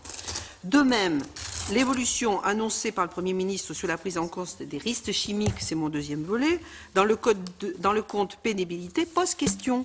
En effet, la déclaration et la mesure de l'exception de l'exposition aux risques chimiques était un progrès du précédent quinquennat, puisqu'elle devait notamment contribuer à la prévention de ces maladies contractées au travail, qui tuent régulièrement et qui ne sont que rarement et faiblement l'objet de reconnaissance en maladie professionnelle, dû au fait, j'ai presque fini, que le suivi lacunaire de l'exposition rend impossible, et vous l'avez dit tout à l'heure, la détermination des causalités. Donc, le dossier de l'amiante est là parfaitement pour vous le rappeler. Donc, dans ces deux cas, dans ces deux dossiers qui sont des dossiers graves, importants, Monsieur le Ministre, la définition des perturbateurs endocriniens et le retrait du risque chimique du compte de pénibilité, je considère, moi, qu'il n'y a pas d'avancée. Et donc, quelles sont les dispositions que vous comptez prendre pour justement Je crois que le ministre a déjà répondu sur le sujet. Je me permets de rappeler qu'il y a encore 10 demandes de parole et que j'avais promis au ministre qu'il serait libre à 18 h. Donc j'aimerais bien que le ministre n'ait pas le sentiment que je lui mens dès notre première audition. Alors écoutez, je ne vais pas engager un débat avec vous. Je pense que nous partageons, la même inquiétude et la même volonté. Du côté maintenant du gouvernement, je suis obligé de voir les choses peut-être un peu plus dans leur globalité. Le texte, j'ai lu l'article du Monde. Il y a juste des considérants qui ont été rajoutés dont je pense que vous n'avez pas eu connaissance. Il y a eu des modifications. Je ne me suis pas battu pendant un mois pour rien, parce que sinon je n'aurais pas voté ce texte. Et quand je vous dis notamment qu'il y a un certain nombre de domaines qui étaient exonérés de cela, ça ne figurait pas dans le texte. C'est quand même important que les jouets, par exemple, soient maintenant dans ce champ de la recherche. Il y a eu des engagements de la Commission pour accélérer justement des évaluations de substances qui, pour l'instant, ne sont pas encore considérées comme des perturbateurs endocriniens. Donc, on a obtenu un certain nombre d'avancées. Les 50 millions d'euros pour la recherche, c'est pas du tout insignifiant. Le fait que j'ai obtenu du Premier ministre, et je le dis publiquement ici, que nous pourrons prendre pour protéger nos propres concitoyens, à défaut de pouvoir protéger l'ensemble des Européens, unilatéralement, je pense que ça n'est pas du tout anodin. Mais le fait, ce que je vous disais tout à l'heure, c'est l'argument qu'il a emporté. Il ne m'a pas été imposé cet argument-là, enfin cette décision-là. Croyez-moi, c'est pas facile parce que je vois, comme vous, le verre, ce qui n'est pas dedans. Mais je vois surtout que si on veut accélérer le retrait du marché d'un certain nombre de substances, à un moment, il faut avancer sur le texte, sinon on retarde l'échéance et là, on expose nos concitoyens. Donc, il est insuffisant compte tenu de la gravité du sujet, mais si on veut avancer et ne pas s'en tenir là, il y a un moment ou un autre, il ne faut pas bloquer, il faut cranter, parce qu'il y a quand même une avancée par rapport à l'état d'avant. Merci, Monsieur le Ministre. Monsieur Berry-Debat. Merci de votre exposé, Monsieur le Ministre. Deux questions, je dirais, territoriales et courtes. La première concerne l'interdiction d'exploration des gaz de schiste. Vous proposez de prendre un projet de loi sera présenté prochainement. Je suis dans une région qui est concernée avec 2 permis d'explorer. Je suis dans la Dordogne, le département de la Dordogne, dont il y a le permis d'explorer de Lomont, celui de Brive. Je voudrais en savoir un peu plus sur le texte, le projet de loi, quand il viendra, qu'est-ce qu'il y a dedans, et peut-être en codicile sur la refonte du code minier, parce que le gaz de schiste, ça existe, mais nous avons aussi d'anciennes mines d'or qui sont en train de être ouvertes ou qui pourraient être ouvertes. Deuxième question qui rebondit sur la question qu'a posée M. Fouché, c'est le problème de l'acceptabilité des énergies renouvelables. Je suis aussi dans un département, la Dordogne, rural, avec un patrimoine riche, et tout projet éolien, de petits parcs éoliens, a immédiatement devant lui vous avez parlé des associations qui souhaitent du développement durable et qui s'y opposent. Même chose pour le photovoltaïque. Même chose pour le photovoltaïque. Donc la question, comment sensibiliser les acteurs du terrain, c'est-à-dire même les associations qui sont pour défendre l'environnement, et les convaincre là-dessus. C'est ces deux questions, Monsieur le Président. Merci, Monsieur Berry-Debat. Alors, sur le projet de loi, puisque sur l'existant, c'est-à-dire sur les permis qui sont déjà actés, seule la négociation nous permettra éventuellement de revenir en arrière. Moi, je découvre avec un peu effroi qu'il y a un certain nombre de permis ici et ailleurs voilà, et avec des droits acquis et même des droits de suite. Bon, donc là-dessus, cas par cas, je vais regarder, mais je ne peux pas être comptable de ce qui a été décidé avant moi. J'aurais préféré qu'il y ait moins de choses engagées, mais on va quand même regarder. Ça ne veut pas dire que tout va être fait, bien entendu, parce que j'espère que tout le monde va aussi faire preuve à un moment ou à un autre d'intelligence compte tenu justement des engagements et de l'intérêt, je dirais, supérieur de ce sujet-là. Mais dans, évidemment, la loi que l'on veut faire, l'idée c'est d'interdire évidemment les énergies fossiles conventionnelles, mais évidemment a fortiori les énergies fossiles non conventionnelles. Donc, pardon de vous dire sur la Dordogne, je ne sais pas juridiquement exactement où on en est, mais on va regarder ça.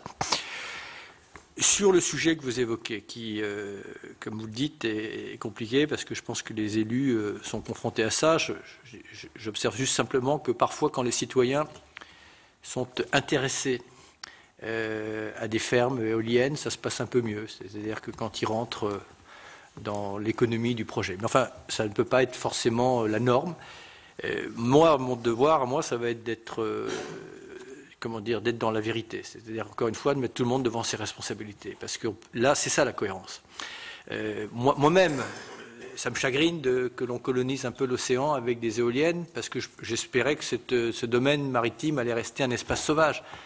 Enfin, il y a un moment ou un autre, oui, on aura toujours une bonne raison de s'opposer, mais on y sera là, et là, pour le coup, comme vous le disiez, on sera dans l'irréversible. Donc moi, je vais mettre chacun devant ses responsabilités, mais pour l'acceptabilité, c'est pour ça qu'il faut comprendre. Comprenez bien que si les gens se disent « Allez, on garde le nucléaire en l'état », non, mais je ne sais pas pour faire de la provocation, on mite le paysage, on continue les centrales thermiques, ils se disent « À quoi bon ?» Voilà. Donc si on n'a pas cette vision-là, ensemble, si au moins on se dit « Bon, on va déjà diversifier », on va réduire notre consommation. Voilà. Donc il faut, et c'est vrai que j'aurais besoin, et on s'y emploiera, que les élus nous aident sur le terrain à cette pédagogie. Mais en tout cas, dans ce projet de loi qu'on va, je l'espère, pouvoir déposer à peu près à l'automne, il sera peut-être même prêt avant, bon, même en juillet, me disons. Voilà. Le code minier, là il y a une petite urgence sur les permis d'hydrocarbures, donc pour aller vite, parce que sinon, voilà. Ça sera une étape un peu plus longue. Je pense que je vous apprends rien, mais c'est quand même très important, parce que me remonte vers moi, notamment, y compris en métropole, pas simplement en outre-mer, des réouvertures, des nouvelles exploitations. Donc c'est un sujet évidemment que j'ai bien dans mon esprit. Merci beaucoup, Monsieur Poher. Je vais vous demander vraiment de poser des questions en 2 minutes maintenant. 2 minutes, alors strict. Monsieur le ministre, 2 petites questions pratiques et de court terme.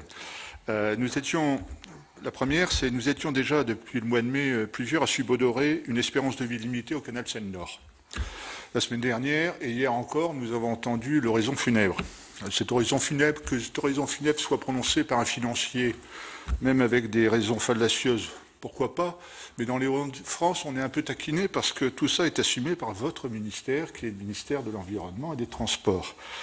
Alors, ça nous semble incompréhensible parce que pour nous, le canal Seine-Nord, c'était des dizaines de milliers de camions transformés en péniches. Alors, je voulais simplement savoir, Monsieur le ministre, pouvez-vous me donner des raisons autres que comptables qui amènent à cette euthanasie du canal Seine-Nord? Deuxième question, sur la SN.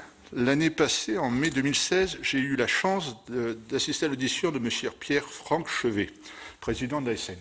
Et le message de M. Chevet était simple et clair, en disant « Je veux bien faire tout ce que vous voulez, mais il faut me donner des moyens financiers supplémentaires. » Et à l'époque, cela représentait à peu près 120 postes. Suite à cette audition, j'ai osé poser une question à Madame la ministre de l'Environnement, pour savoir si les moyens allaient être donnés. Et Madame la ministre m'a répondu, avant de poser une question, il faut réfléchir. J'ai mis 1 an à réfléchir, Monsieur le ministre, et je vous pose la même question. Pouvez-vous nous assurer que la SN aura les moyens de ses missions? Merci. 1 minute 25, c'est parfait, Monsieur Poher. Monsieur le ministre. Je vais essayer de ne pas prendre 1 an pour réfléchir, pour pouvoir vous répondre. Sur la deuxième partie, je prendrai un peu mon temps pour répondre. Sur la SN, quand même, elle a déjà, depuis, je pense, la question que vous avez posée, bénéficié d'une forte augmentation. Je dois rencontrer son directeur. Il se trouve que c'était prévu il y a quelques jours, et puis c'est tombé, je ne sais pas, le jour du remaniement, je ne sais plus, enfin bon, bref, mais c'est prévu dans un temps très court. J'ai besoin de le voir sur ce sujet pour faire l'évaluation de ses moyens, bien entendu. Et puis en même temps, j'ai un certain nombre de sujets qui ne nous ont pas échappé, sur lesquels j'ai besoin de connaître son avis. Alors, sur le canal Seine-Nord, comme sur beaucoup de sujets, moi je ne vais pas m'abriter simplement derrière l'argument économique, mais j'ai des instructions. J'ai entendu le rapport de la Cour des comptes, même si je serais bien incapable de vous en faire un exposé complet ici. Simplement, ce que j'en comprends à mon petit niveau, c'est qu'on ne va pas pouvoir tout faire. Bon. Ou alors, je vais répondre le plus précisément possible. Donc, on ne va pas pouvoir tout faire, ça veut dire qu'il va falloir qu'on fasse des choix. Donc, pour faire des choix, il va falloir qu'on regarde dans l'ensemble des aménagements, des investissements et des projets que nous avions engagés ou que nous avions à déterminer ou à confirmer ou à affirmer, prendre le temps quand même de l'évaluation pour ne pas prendre des engagements que l'État serait incapable de tenir. Vous me parlez, parce que c'est un sujet évidemment pour moi prioritaire, c'est le report modal du transport routier, que ce soit sur le ferroutage ou éventuellement sur le fluvial.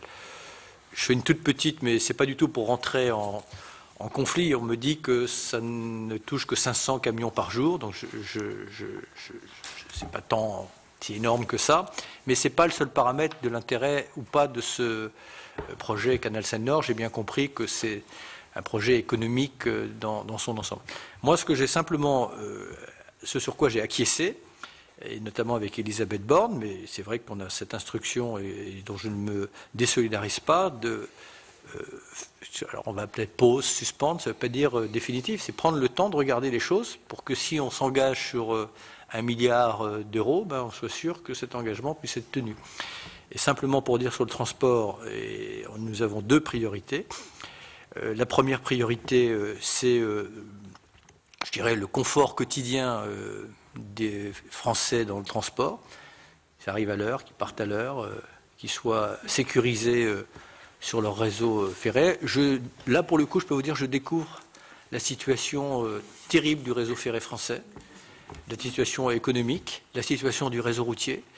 Je peux vous dire qu'il y a des ouvrages d'art, si on ne les entretient pas vite, ce n'est pas l'entretien qu'il faudra, c'est qu'il faudra les refaire.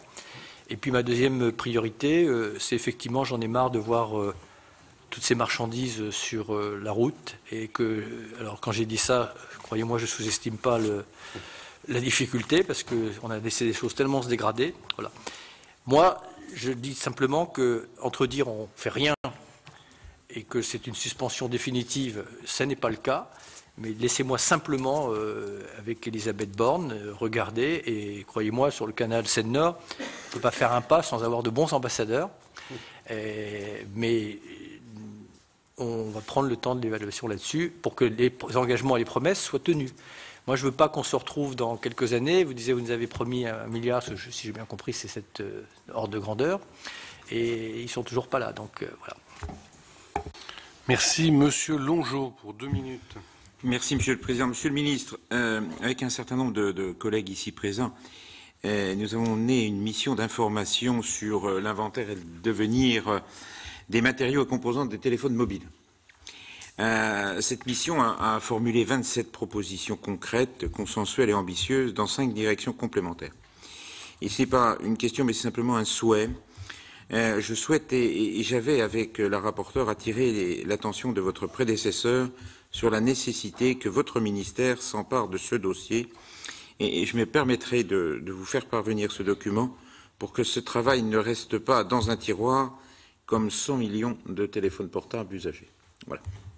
Simplement pour m'éclairer, ce rapport porte sur quoi? Sur la toxicité des matériaux, la rareté des matériaux? Sur le recyclage, ouais. Sur la toxicité, sur la rareté des matériaux, sur le fait que les opérateurs font beaucoup de publicité pour effectivement vendre leurs téléphones, mais ne font rien pour les récupérer. Voilà, c'est un rapport très, très complet. Alors, que je me permettrai de vous renvoyer. J'espère que votre rapport pourra inspirer notre feuille de route qui n'est pas encore faite sur l'économie circulaire. Non seulement j'espère, mais je pense que ça va même nous faciliter la tâche. Donc, bien entendu, puisque nous avons cette échéance, je pense qu'on va pouvoir travailler à partir de ce travail-là. Merci beaucoup. Je vous l'adresse. Merci. Monsieur Longeau, donc, présidait la mission d'information, et c'est Mme Blandin qui était rapporteur. Voilà. Monsieur Filleul, toujours pour 2 minutes. Où est-ce qu'il est, Monsieur Filleul? Merci, Monsieur le Président. Monsieur le Ministre, on a été ravis de vous entendre votre discours nous a fait du bien, je pense, à tous. Bien, je vous laisse une seule question, parce que beaucoup de choses ont été dites. Je viens de découvrir que le Conseil d'État vient d'enjoindre le gouvernement à prendre des mesures urgentes contre la pollution des émissions de particules fines et l'azote, le dioxyde d'azote, le fameux NOx, sur lequel nous avons beaucoup travaillé au Sénat. Nous en connaissons la toxicité. Quelles mesures allez-vous pouvoir prendre sur l'injonction du Conseil d'État? Au moment où je vous parle, laissez-moi prendre connaissance de cette injonction. Simplement, ce que je veux vous dire, on a beaucoup moqué les lanceurs d'alerte pendant des années. Et puis maintenant, on est dans la situation que vous décrivez. Donc, on est dans une espèce d'étau, parce que si on prend les mesures qui vont s'imposer, c'est la double peine pour certains. Voilà. Je prends l'exemple de ce ménage qui a un véhicule diesel parce que pendant longtemps, on l'a incité par un avantage fiscal à acheter ce véhicule, le même qui a été bouté hors des centres urbains à cause du prix de l'immobilier et maintenant qui voit les portes des centres urbains lui fermer. Voilà ce qu'on voulait éviter. Bon. Donc on est dans une situation maintenant critique. Et je pense que c'est ce que je disais tout à l'heure, les sujets de santé et environnement, maintenant, notre responsabilité à tous, elle est là parce qu'on ne peut plus s'abriter derrière le doute. Et donc c'est pour ça que quand je dis qu'il faut qu'on soit ferme sur ces sujets-là, il faut l'être. Mais une fois qu'on a dit ça, il faut penser à ces personnes-là. Et c'est pour ça que dans notamment notre plan climat, nous avons vraiment dans notre champ de vision ces gens qui sont dans cette impasse pour les aider justement le plus rapidement possible à pouvoir changer, pour ne parler que de leur véhicule. Et c'est pour ça que dans les dispositions du plan climat, avant il y avait un certain nombre de dispositifs pour acheter un véhicule neuf. Ben là, on va leur donner la possibilité de bénéficier du même dispositif, mais pour acheter un véhicule d'occasion, mais qui leur permettra d'être dans critères. Voilà. Bon. Donc c'est toutes ces dispositions qu'on va prendre. Mais j'ai conscience que sur tellement de sujets, on a repoussé en attendant les preuves, en attendant ceci, en attendant cela. C'est pour ça que le doute, il bénéficie toujours à l'excès. J'entends bien, je suis bien d'accord avec vous. Toujours, on repousse. Et parfois, c'est tellement long pour avoir confirmation. Et oui, je suis d'accord avec vous, c'est contraire au principe de précaution pour lequel j'ai beaucoup œuvré en d'autres temps. Voilà. Monsieur le Président, Monsieur le Ministre, déjà une satisfaction sur la non-agressivité de vos propos, parce que souvent en matière d'environnement on peut souffrir de ça. Vous avez dit qu'il ne fallait pas de brutalité. Et deux mots qui m'ont beaucoup plu aussi, c'est donner de la fiabilité à la science. Et je dirais quelques mots sur l'agriculture. Vous avez dit aussi que les agriculteurs étaient un peu en désarroi psychologique. Et je vais vous donner 2-3 pistes de réflexion sur ce désarroi. Une des premières, c'est que trop souvent, des gens qui se sentent autorisés, que ce soit des ONG ou des dirigeants, à parler d'agriculture sans même connaître la base de la technique agricole. J'ai souvent surpris des gens parler de nitrate dans l'eau sans connaître le fonctionnement du cycle de l'azote. J'espère que vous le connaissez. Entre l'azote, je ne vais pas vous faire un cours sur le cycle de l'azote, mais surtout que le ministre doit partir à 18h. Ça sera nécessaire, certainement, même avec des gens qui vous entourent. Et un certain nombre d'autres sujets qui sont traités trop souvent avec des slogans et une non-reconnaissance de tous les progrès que les agriculteurs ont faits. Tout en sachant qu'il n'y a pas un agriculteur qui... C'est très complexe. 2 fabricants d'automobiles, les 2 chaînes d'automobiles fonctionnent grosso modo de la même façon. Les agriculteurs, ils fonctionnent tous un peu différemment. Il n'y aurait pas d'un côté les bons qui sont bio, il y a des très mauvais bio, et d'un autre côté les mauvais qui sont en agriculture traditionnelle. Il y en a aussi des mauvais, il y en a aussi des très bons. Et ça a beaucoup évolué depuis les années 50. Et ils n'ont pas attendu qu'on leur donne des leçons de morale pour améliorer leur façon de fonctionner, tant sur l'utilisation des engrais que sur l'utilisation des pesticides. Et ça participe, cette non-reconnaissance, l'éradication des maladies, on n'en parle jamais. On parle des quelques côtés négatifs, mais on ne parle jamais des côtés positifs.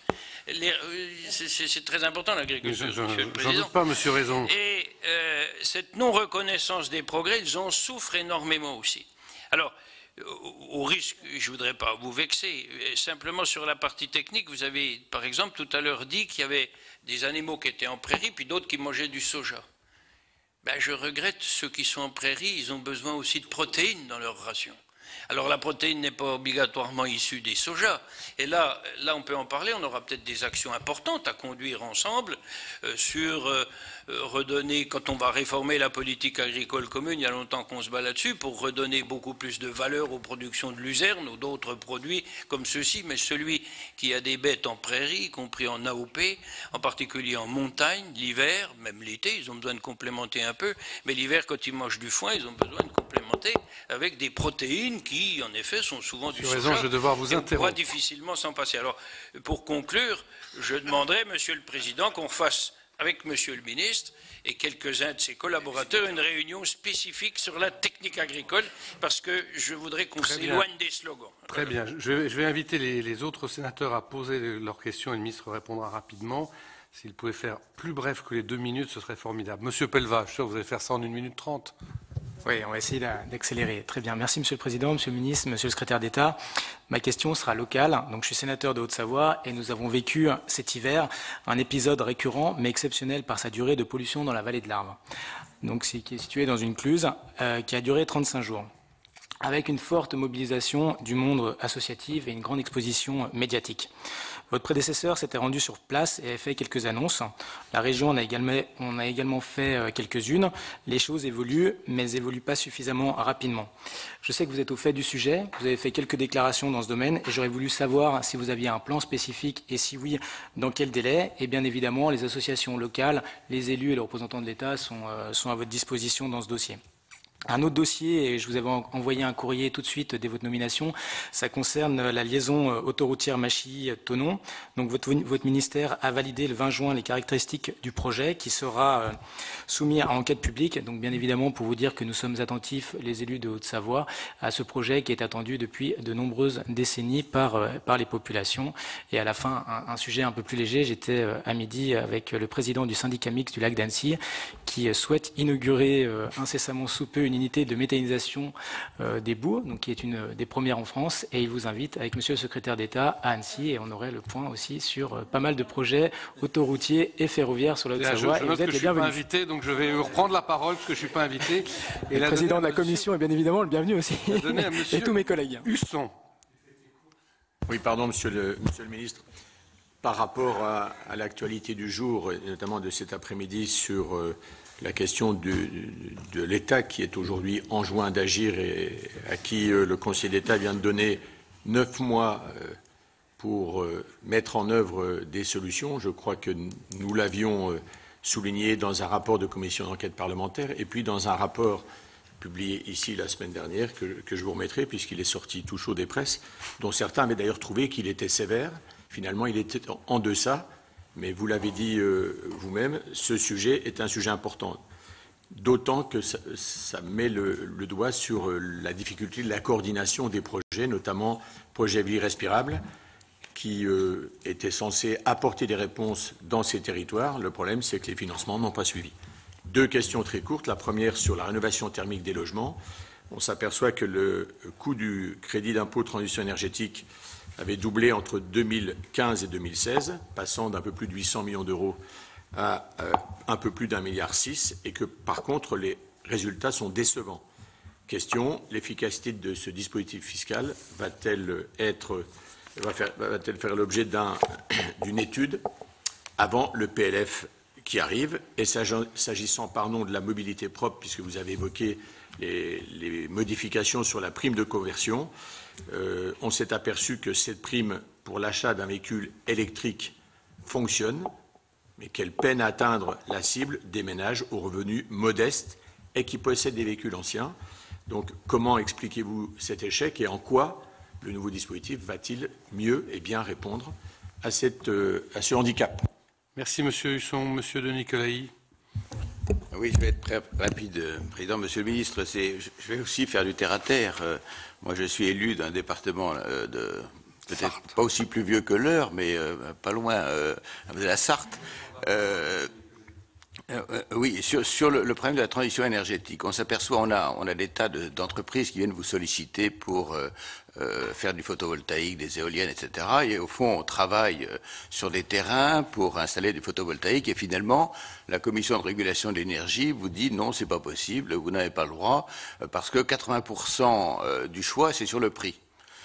Et donc au fond, et on ne sait, on dit c'est non, et on n'a pas d'explication en disant c'est pas la peine que vous continuez sur le photovoltaïque puisque vous n'avez pas assez d'ensoleillement ou c'est trop compliqué.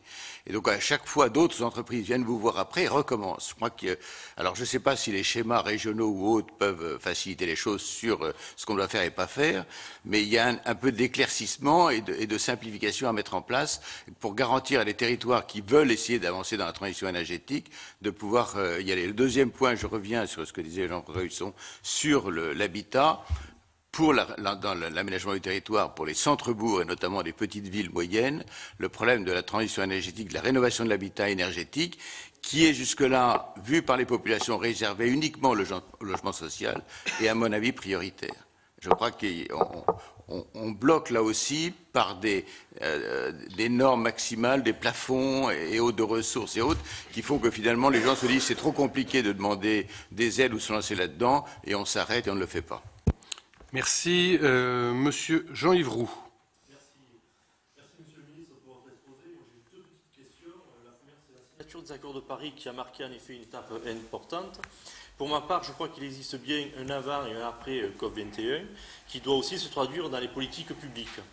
Élu de montagne de la ruralité, et plus particulièrement des Alpes-de-Provence, où j'ai eu le plaisir de vous recevoir, je suis en particulier très attentif à ce que la question des distances parcourues pour accéder à des services publics, à la formation, à des écoles, à un emploi, soit prise en compte et répondre ainsi aussi à contribuer à améliorer notre bilan carbone. Je souhaiterais avoir votre opinion un peu sur ce sujet.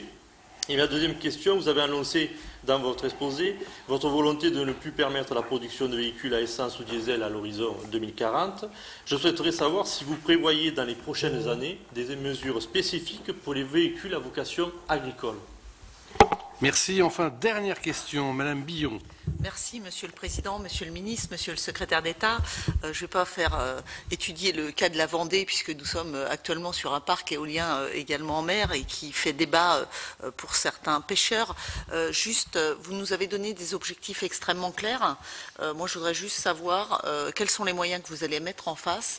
On a eu l'habitude d'avoir des objectifs clairs dans d'autres projets de loi. Souvent, ces objectifs n'ont pas été atteints. Est-ce que c'est de la fiscalité punitive, incitative? Est-ce que c'est quelle stratégie globalement allez-vous mettre à notre disposition pour atteindre ces objectifs? Merci. Merci beaucoup. Voilà, Monsieur le Ministre, on a enfin pu donner la parole à tous les sénateurs qui le souhaitaient. Donc, si vous pouviez répondre à ces dernières questions, je vous en serais reconnaissant. Là, je viens de me reprendre une salve de questions qui mériterait peut-être... Pas obligé de revenir. Non, mais voilà, je ne veux pas donner le sentiment de pouvoir y répondre dans le détail à chacun. Et vous m'avez demandé si j'allais revenir. Je le souhaite, pas simplement pour fluidifier nos relations, mais parce que me remontent aussi des informations dont je n'ai pas forcément connaissance. Vous me parlez des difficultés que l'on rencontre pour développer le solaire. Ça fait partie justement des verrous qu'on veut comprendre. Pourquoi parfois les choses ne se font pas? Pourquoi est-ce que l'autoconsommation n'est pas plus encouragée? Pourquoi elle reste marginale? Donc il y a énormément de sujets sur lesquels on va avoir besoin d'échanger. Peut-être d'ailleurs d'une manière parfois peut-être un peu plus thématique. J'en sais rien. Enfin, ça sera à vous de voir les formats. Alors je vais peut-être oublier. Ça n'est pas pour éluder. Voilà. Sur les leçons en agriculture, c'est pas du tout un truc. Je suis preneur de toutes leçons parce que dans mon domaine qui couvre des champs larges, nos ignorances sont parfois plus grandes que notre connaissance et on en apprend tous les jours. Je dis simplement que dans l'agriculture, il n'y a pas une agriculture, il y a des agricultures. Et je souhaiterais que notre pays encourage à parité toute forme d'agriculture. La permaculture, c'est aussi quelque chose d'intéressant. L'agroforesterie sont des choses qui sont très intéressantes. Le bio, c'est pas l'alpha et l'oméga de l'agriculture, mais il y a également un marché. Et vous avez raison, il peut y avoir du bon et il peut y avoir du mauvais. Et moi, ce que j'espère, c'est qu'on ait cette diversité demain et que, notamment à travers le sujet de l'alimentation, qu'on puisse concilier tous les points de vue. Mais il faut mettre tous les interlocuteurs autour de la table aussi. parce que entre la fourche et la fourchette, je ne suis pas sûr que la répartition de la richesse soit toujours très équitable. Voilà. Et ce que je voudrais dans ce domaine-là, justement, et j'attends beaucoup des États généraux de l'alimentation, c'est que les préjugés tombent pour justement partager une vision, dans la perspective également de la réforme de la politique agricole commune. Voilà. Et les agriculteurs peuvent nous aider, mais encore faut-il qu'ils en soient rémunérés pour ça, à la transition énergétique également. Mais il faut comprendre pourquoi parfois ils ne le font pas, parce qu'il y a effectivement un certain nombre de difficultés, ou parce qu'ils n'y trouvent pas, encore une fois, les revenus qui vont avec. Alors dans le désordre, dans l'ordre, je ne sais plus, sur la vallée de l'Arve, je voudrais plus vous répondre par la méthode que par la solution. Oui, dans la campagne, il n'y a pas un élu, enfin un candidat, quelle que soit son étiquette, qui n'ait pas mis en priorité la situation totalement aberrante d'une des régions, je ne veux pas dire les plus belles de France, que je ne voudrais vexer personne, mais en tout cas avec cet emblème du Mont Blanc qui, paradoxalement, fait qu'il y a des cours d'école qui sont soumis à une des plus grandes pollutions qui soit. Bon. Alors, on ne le découvre pas. Je pense que certaines personnes, avec sincérité, ont voulu s'y pencher. C'est multifactoriel. Il n'y a pas que les camions, mais il y a les camions.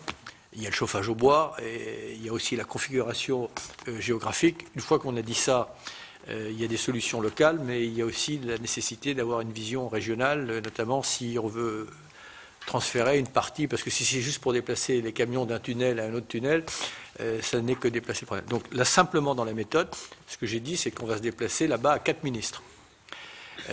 Pas simplement pour faire un effet de masse, parce que ce sujet concerne plusieurs ministères. Donc je pensais, pour être très franc, le faire avant l'été, mais comme tout se précipite et qu'on veut toujours tout faire tout de suite, c'est un peu contraire à notre méthode, donc je préfère franchement bien le préparer, et puis venir sur une journée complète avec le ministre de l'économie, la ministre de la Santé, la ministre des Transports, moi-même, et peut-être plus si possibilité. Sur la fiscalité, une réflexion sur ce sujet, parce que c'est un outil évidemment essentiel pour structurer les modes de production et les modes de consommation. Je ne suis pas sûr que j'aurai gain de cause sur ma vision de la fiscalité. Je déplore simplement quelque chose dans le passé. C'est qu'on a réfléchi sur la fiscalité écologique dans un groupe de travail, et dans le même temps, il y avait une réflexion sur la réforme de la fiscalité en général. Les deux structures ne se parlaient pas. Et donc, résultat, la fiscalité écologique apparaît toujours comme de la fiscalité additionnelle et souvent simplement comme de la fiscalité punitive. Bon. Je considère que ce n'est pas la bonne méthode, mais je n'ai pas la main sur tout ça. Je pense qu'il faut avoir une réflexion d'ensemble, sachant que la fiscalité écologique, elle a aussi pour but d'accompagner les transitions, mais elle n'a pas pour but d'être définitive, c'est-à-dire qu'elle doit accompagner les changements d'échelle, inciter les changements de comportement, faciliter justement la rénovation, l'acquisition d'un véhicule, etc., etc. Voilà. Mais il faut du dissuasif, progressif, il faut de l'incitatif également, mais il faut jouer sur les deux. Se pose la question, et qui n'est pas tranché où je vous parle, c'est un débat, et moi après je me plierai à l'issue du débat, mais de l'affectation de cette fiscalité. Voilà, parce qu'elle n'est plus recevable quand on sait à quoi elle sert. Alors après, on peut regarder au cas par cas. Alors il y a le grand sujet sur le prix du carbone, qui est un sujet important, qui ne concerne pas simplement la France. Je considère qu'à l'échelle du monde, la trajectoire carbone est quelque chose d'essentiel. Vous parliez de la conférence de Paris, il y a des effets visibles de la conférence de Paris, mais il y a des effets invisibles. Le désinvestissement carbone, il est à l'œuvre, y compris outre-Atlantique, chez des acteurs financiers auxquels on ne s'attendait pas, parce qu'à partir du moment où le risque carbone, il est intégré, et donc moi je souscris, évidemment, notamment dans la diplomatie,